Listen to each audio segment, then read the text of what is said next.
প্রতিশোধের মিশনে কিন্তু বাংলাদেশ, এবং সেই প্রতিশোধের মিশনটা কতভাবে নিতে পারি সেটাই দেখার বিষয়। কারণ খেলা মিরপুরে, এবং মিরপুরের রাজা হচ্ছে মুস্তাফিজুর রহমান। সেই মুস্তাফিজুর রহমানকে কি পাকিস্তান মিরপুরে সামলাইতে পারবে? কারণ এটা বলার অপেক্ষা রাখে না যে মিরপুরে স্লো উইকেটে খেলা হতে যাচ্ছে।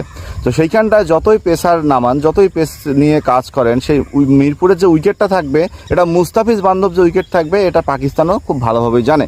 এবং এই মিরপুরের রাজা যে মুস্তাফিজকে ঘোষণা করা হয়েছে, এটা শুধু আজকের কথা না, এটা অনেক আগে থেকেই, যখন থেকে মুস্তাফিজুর রহমানের ক্রিকেট ক্যারিয়ারে একটা সূচনা হয়েছে। কারণ আমরা সবাই জানি মুস্তাফিজ বাংলাদেশের এখন পর্যন্ত টি-20 সব থেকে সেরা বলার, সেই সাথে সেরা না বলা যাচ্ছে, ওডিআই ক্রিকেটেও মুস্তাফিজ সেরা বলার।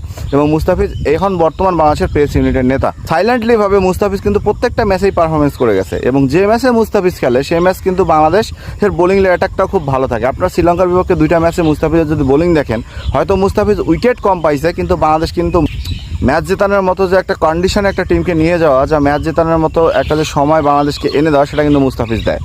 আমি যদি ভুল না করি, রিসেন্ট আমাদের সাকিব আল হাসান একটা সাক্ষাৎকার দিয়েছিল, সেই সাক্ষাৎকারে বলছিল যে মুস্তাফিজ বাংলাদেশের এখন পর্যন্ত সেরা বলার।